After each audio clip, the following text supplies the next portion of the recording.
ওই স্রষ্টাকে একটা বার ডাক দিলাম না। মানুষ কত বড় স্বার্থপর, আমরা কত বড় স্বার্থপর। আল্লাহর নিয়ামত খাইয়া, আল্লাহর নিয়ামত পাইয়া আমরা শুকরিয়া আদায় করি না, ঠিক কিনা বলেন?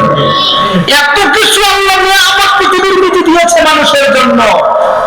একটু যদি চিন্তা করেন, একটু চিন্তা করেন, আপনার দেহের থেকে শুরু করেন। যদি মনে করলেন আল্লাহ তুমি মাথা দিয়েছ সুন্দর, মাথার মধ্যে ব্রেন, মাথার উপর চুলটা দিলা কেন? একটু যদি চিন্তা করেন, গবেষণা করেন, আল্লাহ বলেন মানুষের মাথার উপর চুল দিয়েছে এই জন্য, মাথাটাকে একটু শক্তি দেওয়ার জন্য। সুবহানাল্লাহ বলেন। একটু চিন্তা করে দেখেন, চুল যদি মাথার মধ্যে না থাকে, আল্লাহ যদি মানুষের মাথার মধ্যে চুল না দিত, একটু যাদের মাথাকে এই শীতকালের মধ্যে মাথার চুলটা চাইছে ফেলেন, দেখবেন প্রচন্ড ঠান্ডা লাগবে, ঠিক কিনা বলেন? একটা পাথর একটা যদি হঠাৎ করে একটা কেউ একটা নিক্ষেপ করলো, মাথার মধ্যে চুল আছে, আপনার সহজে চামড়া কাটবে না, এই চুলের মধ্যে পিছলে পড়ে যাবে, ছোটখাটো আঘাত থেকে এই চুল আল্লাহ পাক রক্ষা দিবে, ঠিক কিনা বলেন? কিন্তু আল্লাহ মানুষের মাথার মধ্যে চুল দিল, কত আল্লাহ পাক এটা একটা বন্দার প্রতি দয়া করেছে। সুবহানাল্লাহ বলেন। মাথার উপর কত সুন্দর শক্ত একটা বাটি দিয়েছে, বাটির উপর চামড়া দিয়েছে, ঠিক কিনা বলেন? ওই মাথার মধ্যে যদি শক্ত যদি মাথার ওই বাটিটা না দিত, হঠাৎ করে একটা যে কোনো একটা মাথার মধ্যে 5 কেজি পোজা লইলে মাথার মগজ গলে যেত, ঠিক কিনা বলেন? যখন মানুষের মগজটা গলে যায়, মানুষ বাঁচা অসম্ভব, ঠিক কিনা বলেন? বাঁচতে পারবে না। আল্লাহ সিস্টেম করে সুন্দর করে একটা বাটি দিয়েছে, যে বাটিটার মধ্যে মানুষ 50 কেজি ওজন বহন করতে পারে, যে মাথার বাটিটার মধ্যে 60 কেজি 70 কেজি বহন করতে পারে, ঠিক কিনা বলেন? এই বাটি দিয়েছে, মাথা দিয়েছে। আল্লাহ বলেন বন্দারে, এই মাথা দিয়েছে, মাথার ভিতরে মগজ দিয়েছি, সব পুরো দেহের যে মেশিনটা আমি আল্লাহ তার মাথার মধ্যে ফিট করে দিয়েছি। সুবহানাল্লাহ বলে। আপনার দেহের ভিতরে কত হাজার হাজার পার্টস যন্ত্র দিয়েছেন। একটা যদি গাড়ি আপনার নষ্ট হয়, এত সুন্দর করে লোহা দিয়ে সুন্দর করে একটা গাড়ি বানাইলো, যে গাড়িটার ওজন অনেক ওজন থাকা সত্ত্বে 5 বছর 2 বছর 3 বছর 1.5 বছর 1 বছর 1 মাস 5 দিন অনেক সময় নষ্ট হয়ে যায়। কিন্তু আল্লাহ পাক মানুষের দেহের মধ্যে এত নরম নরম কিছু জিনিস দিয়েছে, 50 বছর 60 বছর 70 বছর 80 বছর 100 বছর যাওয়ার পরে তারপরে সুন্দর একটা চিকুন একটা সুতার মতন একটা যে একটা রড, ওই রড দিয়ে আল্লাহ দিন রাত 24 ঘন্টা রক্ত চলাচল করছে। যদি একটা সেকেন্ডের যদি রক্ত বন্ধ হয়ে যায়, মুখটা বাঁচবে না, ঠিক কিনা বলেন? এই ক্ষমতা দিয়ে, ক্ষমতা কার? আল্লাহ। আল্লাহ এত কিছু দিয়েছেন, কিন্তু একটা বার তো আমরা এই যন্ত্রগুলো চেঞ্জ করতে হয় না। মালিক দিয়েছেন, মালিকের তারই প্রশংসা করতে রাজি না আমরা। আপনি চিন্তা করে দেখেন, একটা মানুষের দেহের ভিতরে কলিজা দিয়েছে, ফুসফুস দিয়েছে, কিডনি দিয়েছে, এবং অনেক কিছু আরো দিয়েছে, হাড় দিয়েছে, তারপরে বুড়ি আছে তাদের ভিতরে, অনেক কিছু থাকা সত্ত্বে আপনি যদি আজকে যদি ডাক্তার বলে আপনার কিডনি 2টা নষ্ট হয়ে গেছে, 2টা কিডনি আপনি লাগাইতে হবে, কয় লক্ষ টাকা লাগবে? 2টা কিডনি 12 লক্ষ টাকার উপরে লাগবে। তাহলে দেখা যাচ্ছে আপনার পাঁচ কলিজাটা যদি পচে যায়, এই কলিজাটা আপনার কত লক্ষ টাকা সম্ভব হইব? সম্ভব হইব? এত কিছু দিল আল্লাহ।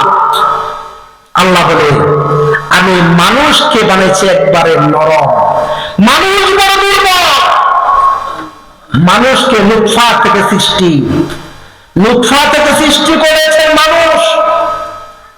মা বাবা মিলনের মাধ্যমে এক ফোঁটা বীর্য দ্বারা আপনাকে আমাকে সৃষ্টি করেছেন।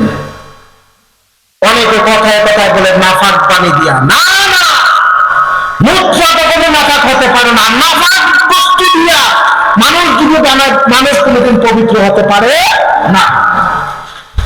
কারণ লুৎফা পাক। সুবহানাল্লাহ বলেন। মানুষের দেহের ভিতরে এত সুন্দর একটা পেট, পেটের ভিতরে এই মুখ দ্বারা আপনি পানি খান, আপনি ভাত খান, রুটি খান, দানের ফল খান, এই পেটের ভিতরে একটা থলির ভিতরে গেল। কিসের ভিতরে গেল? পেটের ভিতরে গেল।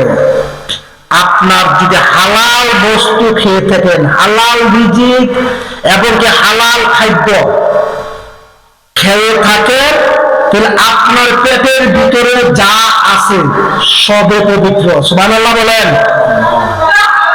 বলতে পারেন হুজুর, তাইলে পেটের ভিতরে যে পায়খানা ওইটা কি পবিত্র? হ্যাঁ, যতক্ষণ পর্যন্ত আপনার পেটের ভিতরে থাকবে ততক্ষণ পর্যন্ত পবিত্র। সুবহানাল্লাহ বলেন। দেহের ভিতর রক্ত, হালাল খানা খাইছেন, হালাল খানা খাওয়ার পরে যে রক্তটা আপনার দেহের মধ্যে আছে, রক্তটা পবিত্র। সুবহানাল্লাহ বলেন। কিন্তু যখন রক্তটা কাটার পরে যখন জমিনের বীজে আসবে, দুনিয়ার বাতাস, আলো বাতাস পাইবে, তখন রক্তটা নাপাক হয়ে যাবে। আপনার দেহের নিচে যে পেটের ভিতর যে খাবার আছে খাইছেন, খাওয়ার পরে যখন আপনার পেটের ভিতর থেকে পায়খানা রাস্তা দিয়ে বাহির হবে, দুনিয়ার আলো বাতাস লাগবে, তখন এটা নাপাক হয়ে যাবে। আপনি পানি খেয়েছেন, পেটের ভিতর পানি আছে, যতক্ষণ পর্যন্ত পেটের ভিতরে আছে ততক্ষণ পবিত্র আছে। প্রস্রাব করেছেন, আপনার লিঙ্গ থেকে পানি বাহির হয়েছে, দুনিয়ার আলো বাতাস লেগেছে, ওটা নাপাক হয়ে গেছে। আমার বাবারা, বন্ধুরা, তাইলে বোঝা যাচ্ছে, কথায় বলি যে আমরা নাপাক পানি দিয়ে সৃষ্টি না, আমরা পবিত্র পানি দিয়ে আল্লাহ পাক সৃষ্টি করেছেন। লুৎফা দিয়ে আমরা যখন বলতে পারেন, তাইলে মা বাবা মিলনের পরে গোসল ফরজ কেন? ওই জন্য ফরজ যে মা বাবার মিলনের পরে যে লুৎফা মায়ের পেটের ভিতরে যায়, ওটা পবিত্র থাকে। যা কিছু বাহির হয়ে যায়, এটা অপবিত্র হয়ে যায়। এই জন্য ওই সময় গোসলটা ফরজ করে দিয়েছেন, কিন্তু বিধান গোসল ফরজ করতে হবে, গোসল করতে হবে। কারণ কি? মায়ের রেহেমে ডিম্বাণুর নিচে একটা মাত্র কি যাবে? একটা বাচ্চা যাবে, বাকিগুলো কি হয়ে যায়? দুনিয়ার জমিনেতে আসে কি হয়ে যায়? মারা যায়। আমার বাবার বন্ধুরা, তাহলে আমরাও নাপাকের সৃষ্টি না। বন্ধুরা আমার, কিন্তু কথা ওইদিকে যাচ্ছিলাম। মসজিদ আপনি দান করলেন, এটা হচ্ছে সব গায়ে জারিয়া। মাদ্রাসা সব গায়ে জারিয়া। একটা রাস্তা নির্মাণ করে দিলেন, যে রাস্তাটা দিয়ে মানুষ হাজার হাজার মানুষ চলাফেরা করবে। যতদিন পর্যন্ত রাস্তা থাকবে, এটা দিয়ে সেরা ভালো নেককার মানুষ চলাফেরা করবে কিনা? যতক্ষণ নেককার বন্দা পাড়া দিবে, ওইটা তার আমল নামার নিজের সওয়াব তুলতে থাকবে। সুবহানাল্লাহ বলেন। একজন একটা মসজিদের নিচে আপনি 1 টাকা দিয়েছেন, 1 টাকার বিনিময় যতদিন পর্যন্ত মসজিদ থাকবে, ততদিন পর্যন্ত আপনার কবরের নিচে সওয়াব পৌঁছতে থাকবে। সুবহানাল্লাহ বলেন।